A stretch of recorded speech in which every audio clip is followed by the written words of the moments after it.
ಈಗ 31ನೇ ತಾರೀಕು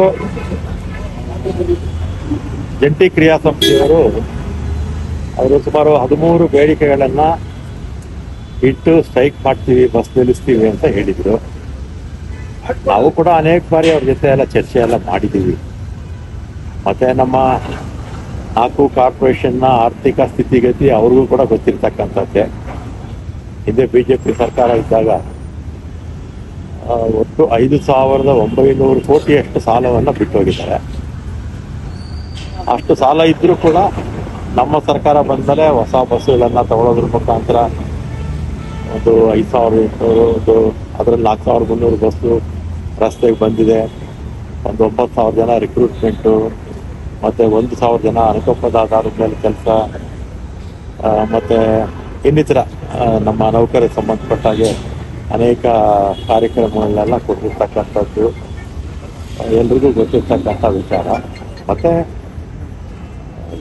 ಅವರು ಸಂಘಟನೆಯವರು ಅವರು ಸಹಜವಾಗಿ ನೌಕರರ ಪರವಾಗಿ ಅವರು ಹೋರಾಟ ಮಾಡ್ತಾ ಇರ್ತಕ್ಕಂಥದ್ದು ಅದು ಅವ್ರ ಮಟ್ಟಿಗೆ ಸರಿನೇ. ಆಮೇಲೆ ನಾನು ಕೂಡ ಮುಖ್ಯಮಂತ್ರಿಗಳ ಗಮನಕ್ಕೆಲ್ಲ ತಂದಿದ್ದೀನಿ. ಮೊನ್ನೆ 2020ರಿಂದ 2023ವರೆಗೆ ನಮ್ಮ ಅವಧಿದಲ್ಲ, ಬಿಜೆಪಿ ಸರ್ಕಾರದ ಅವಧಿನಲ್ಲಿ 11,000 ಜನಕ್ಕೆ ಸುಮಾರು 220 ಕೋಟಿ ಬಾಕಿ ಇಟ್ಟಿದ್ದು. ಅದನ್ನು ಕೂಡ ಬಿಡುಗಡೆ ಮಾಡಿ ಎಲ್ರಿಗೂ ಕೂಡ ಹಣ ತಲುಪೋ ವ್ಯವಸ್ಥೆ ಮಾಡಿದ್ದೀವಿ. ಮತ್ತು ಮುಖ್ಯಮಂತ್ರಿಗಳು 2,000 ಕೋಟಿ ರೂಪಾಯಿ ಈಗ ಬಿಡುಗಡೆ ಮಾಡಿದ್ದಾರೆ. ಅದು ಕ್ಯಾಬಿನೆಟ್ಗೆ ಸಬ್ಜೆಕ್ಟ್ ಬರ್ತಾ ಇದೆ. ಅದು ಬಂದರೆ ಒಂದಷ್ಟು ಸಮಸ್ಯೆಗಳು ಪರಿಹಾರ ಆಗುತ್ತೆ. ಹೀಗಾಗಿ ಅವರ ವೇತನ ಪರಿಷ್ಕರಣೆದು ಅದೆಲ್ಲ ಸ್ವಲ್ಪ ಇದೆ, ಅದ್ರ ಬಗ್ಗೆನೂ ಮಾತಾಡಿದ್ದೀವಿ. ಮತ್ತು ನಮ್ಮ ಮ್ಯಾನಿಫೆಸ್ಟೋದಲ್ಲೂ ಕೂಡ ಸಮಾನ ವೇತನ ಅಂತಲೂ ಇತ್ತು. ಅದ್ರ ಬಗ್ಗೆನೂ ಮುಖ್ಯಮಂತ್ರಿಗಳ ಗಮನಕ್ಕೆಲ್ಲ ತಂದಿದ್ದೀನಿ. ಮತ್ತು ಎಲ್ಲ ಪಾಸಿಟಿವ್ ಆಗಿ ನಾನು ಕೂಡ ನಮ್ಮ ಎಲ್ಲ ಇದುವರೆಗೂ ಕೂಡ ಭಾಳ ಸಹಕಾರ ಕೊಟ್ಟಿದ್ದಾರೆ ಎಲ್ಲ ಸಂಘ ಸಂಸ್ಥೆಗಳು, ಯೂನಿಯನ್ ಲೀಡರ್ಸ್ ಎಲ್ಲ. ಈಗ ಅವ್ರಿಗೆ ಈ ಒಂದು ಏನು ಬಸ್ ನಿಲ್ಲಿಸ್ತೀವಿ ಅಂತ ಹೇಳ್ತಾ ಇದ್ದಾರಲ್ಲ, ಅದು ಸಾರ್ವಜನಿಕರ ತೊಂದರೆ ಆಗುತ್ತೆ. ಸಾರ್ವಜನಿಕರ ಹಿತದೃಷ್ಟಿಯಿಂದ ಅದನ್ನು ಅದನ್ನು ಮುಂದಕ್ಕೆ ಹಾಕಿ ಅಂತ ಅವ್ರನ್ನ ಕೇಳ್ತಿರ್ತೇನೆ. ಮತ್ತು ಮುಖ್ಯಮಂತ್ರಿಗಳ ಜೊತೆ ಇನ್ನೊಮ್ಮೆ ಸಂಕ್ರಾಂತಿ ಆದಮೇಲೆ ಅವ್ರನ್ನೆಲ್ಲರೂ ಕೂಡ ಕರೆದು ಒಂದು ಮೀಟಿಂಗು ಕೂಡ ನಾವಂತೂ ಪಾಸಿಟಿವ್ ಆಗಿದ್ದೀವಿ.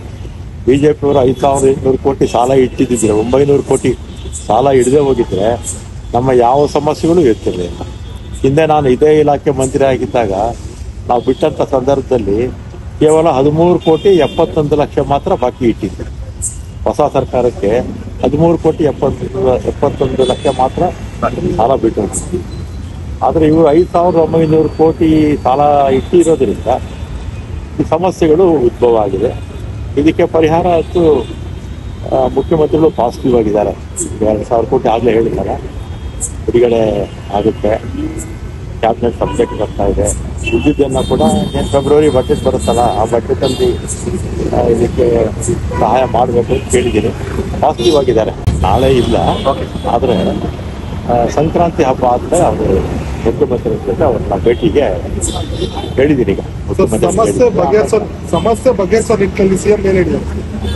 ಅದೇ ಹೇಳಿದಲ್ಲ, ಈಗ 2,000 ಕೋಟಿ ಈಗ ಬಿಡುಗಡೆ ಆಗುತ್ತೆ. ಈ ವಾರ ಆಗ್ಬೋದಾ ಸರ್? ಈಗ ಕ್ಯಾಬಿನೆಟ್ ಸಬ್ಜೆಕ್ಟ್ ಬರ್ತಾರೆ. ನಾನು ನಿನ್ನೆ ಫೈಲ್ಗಂತೂ ಅನುಮೋದನೆ ಮಾಡಿ ಕಳಿಸಿದೆ. ಇನ್ನು ಉಳಿದಿರ್ತಕ್ಕಂಥದ್ದನ್ನು ಫೆಬ್ರವರಿ ಬಜೆಟ್ ಬರುತ್ತಲ್ಲ, ಆ ಬಜೆಟಲ್ಲಿ ಸಹಾಯ ಮಾಡಬೇಕು ಅಂತ ಹೇಳಿದ್ದೀನಿ.